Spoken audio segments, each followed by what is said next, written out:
Because we often talk about the options available to us from a macro point of view, but at the end of the day, there is the consumer. And I was, again, with some of the utility companies last week, and we were talking about this anomaly that utility companies want to interact with the consumer, and they see smart grid potentially as a means of enhancing that.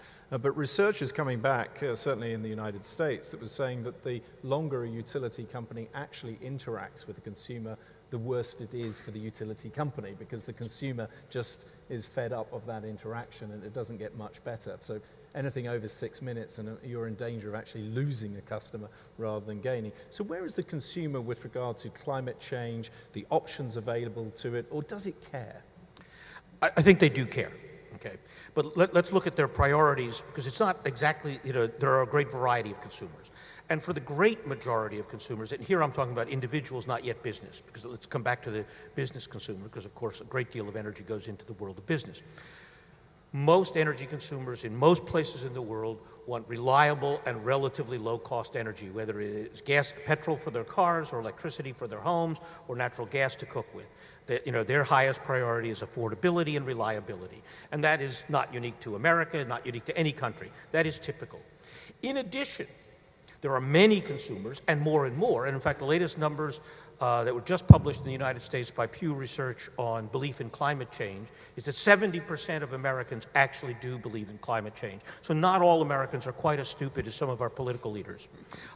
They actually see what has happened by way of climate change. They're experiencing the drought, they're experiencing the consequences, and so on. So, they have been able to get beyond the world in which at least one of our parties believes that clean technology is for gay people or something like that. It must have been invented by gays. It isn't really about really supplying it.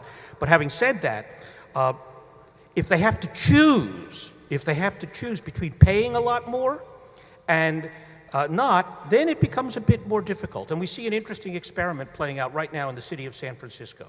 You're right, nobody likes electric utilities anywhere on Earth, despite the fact that most of them do a pretty good job, including in California, I might add.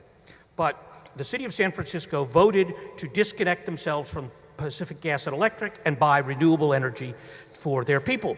And the idea when the activists voted for this is, there's going to be lots of solar power on buildings, and we're going to make San Francisco a green city.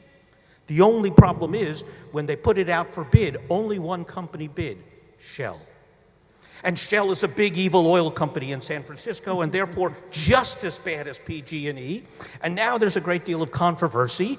I must say, I'm ex-Shell, so I don't actually believe that.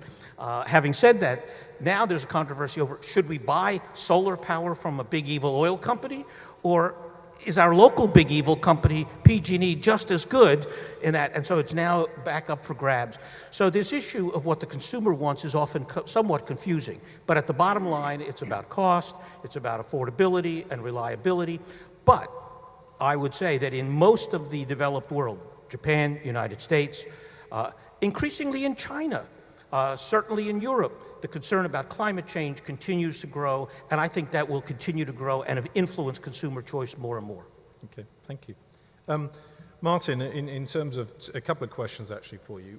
One is, we've heard about obviously the impact of shale gas with regard to power generation in the United States.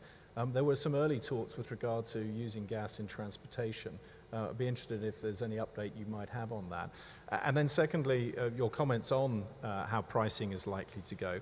But what's likely to happen in Europe, where there has been some pressure by the EU on Gazprom to try and reduce pricing in some way? Will we see that pressure politically elsewhere as well, or any thoughts on that? Okay. Well, first of all, on gas transportation, I think this has been a very interesting development in the United States, because it's not been happening in the front page of the newspapers. It's not a federal sort of act, and it's been driven very much at state and municipal levels, but actually it's a very, very fast pace.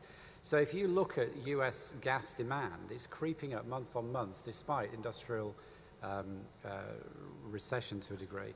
And, much of that has been taken up by transportation. So just to give you a very small example, we have set about sponsoring a bus fleet that will move around the city of Houston, 10 buses at lunchtime, powered by gas. And when we came to do this project 2 years ago, I said to my colleagues, well, when are we going to see the first bus? And they said, well, it's a bit of a problem, actually, because there's no manufacturing capability to make gas-powered buses, because the city of Dallas has ordered 700. Now, that gives you a sense of the scale of development. And, of course, it's happening not only at a municipal level, but also on long-haul transportation routes, where the infrastructure is not only been put in place, but it doesn't have to be quite as frequent as the existing infrastructure. So my view is it's developing much quicker than people expect. It's kind of below the radar a little bit, but it's going to continue. And of course, you only have to look at the $4 gasoline and the equivalent gas price at $3 Henry Hub, which is about $1.67, I think. So it gives you some sense of the potential saving to the consumer. Gas pricing in Europe, I think, is a much more tricky issue. I mean, the question of whether, politically there's going to be any impact of political pressure, I think, of course, there is, and you see it all over the place to some degree. I mean, ultimately, supply and demand will determine the price. I mean, ultimately, there can be no clearer measure than the market deciding for itself. But in the short term, we have some volatility, and that volatility has been taken up by reduced price for a period. But long term, the price will be set by the cost of production and the interaction of supply and demand. So politically or not, it's very much a short-term effect in my view.